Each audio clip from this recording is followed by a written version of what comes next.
ఉత్తరం చూద్దామండి. ఇల్లందు నుంచి కాశీనాథం రాస్తున్నారు. ఆలయాల్లో ధ్వజస్తంభాన్ని ఎందుకు ప్రతిష్ఠిస్తారు తెలియజేయగలరు అంటూ రాస్తున్నారు. అసలు ఆలయము అనేది మొత్తం ఒక శరీరం కింద తీసుకుంటారు. శరీరంలో ఒక్కొక్క భాగాన్ని ఒక్కొక్క ప్రదేశంగా చూపిస్తారు. ఇది శరీరంలో ఒక భాగము ఆలయము అనే దాంట్లో. ఇందులో కూడా విశేషం ఏమిటి అంటే ఈ ధ్వజము అనేది చాలా ఎత్తుగా ఉంటుంది.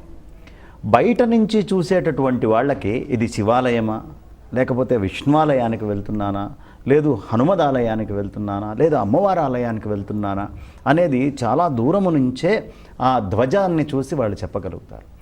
ఆ తర్వాత పెద్ద సంకేతం ఏమిటి అంటే మనం ఏదైనా సరే ఒక రాజ్యంలో ఇది నా రాజ్యము అని చెప్పడానికి ఒక చిహ్నము, పతాకము, ఒక జెండా ఉంటుంది.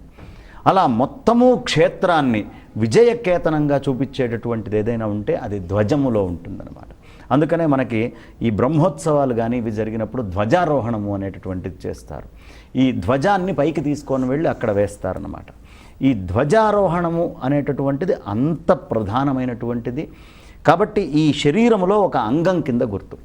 ఏ గుళ్ళో అయితే ధ్వజస్తంభము ఉండదో ఆ ధ్వజస్తంభానికి ఒకవేళ ఏదైనా విచ్ఛిన్నము కనుక జరిగిందనుకోండి, అది చాలా ప్రమాద సూచిక ఆ గ్రామానికి ధ్వజస్తంభం లేకుండా గుడి ఉండడము అనేది మంచిది కాదు.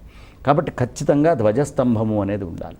ఈ ఏ దేవతో మనకు గుర్తుపట్టడానికి ఉండాలి. ప్రదక్షిణం చేసేటప్పుడు కూడా ధ్వజస్తంభాన్ని కూడా లెక్కలో వేసుకొనే ప్రదక్షిణం చేయాలి, కానీ ధ్వజస్తంభాన్ని వదిలి ఎట్టి పరిస్థితుల్లోనూ ప్రదక్షిణం చేయడానికి కూడా పనికిరాదు. కాబట్టి ధ్వజస్తంభముతోటే మొత్తము ప్రదక్షిణ పథమంతా కూడా చేయాల్సినటువంటి అవసరం ఉంది. ఈ ధ్వజస్తంభము సమస్తమైనటువంటి శక్తులకి, మీరు కార్తీక మాసం అట్లా వచ్చిందనుకోండి, ఆకాశ దీపాలు అనేవి కూడా ధ్వజస్తంభాన్నే లెక్క తీసుకొని పైనకి ఆకాశ దీపాలు కడతారు. అంటే ఈ పరంజ్యోతి యొక్క పతాక స్థాయి ప్రకాశాన్ని అక్కడి నుంచి చూపించడం జరుగుతుంది. లేదు పొరపాటున ఎవరైనా గుళ్ళోకి రాలేరు, మేము ఇప్పుడు గుళ్ళోకి వెళ్ళలేకపోతున్నామే అనేటటువంటి వాళ్ళు, అతి వేగంగా వేరే చోటికి వెళ్ళాల్సినటువంటి వాళ్ళు ధ్వజాన్ని ఒక్కసారి చూసి ఆ ధ్వజానికి కనుక నమస్కారం చేసుకుంటే గుళ్ళోకి వెళ్తే ఏ ఫలితం వస్తుందో ఆ ఫలితమే ధ్వజస్తంభాన్ని దర్శించుకొని నమస్కారం చేసినటువంటి వాడికి కూడా వస్తుంది.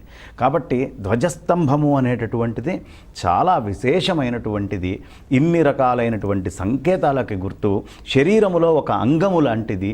కాబట్టి ఎట్టి పరిస్థితుల్లో ధ్వజస్తంభము అనేటటువంటిది గుళ్ళో ప్రతిష్ఠ చేయాలి.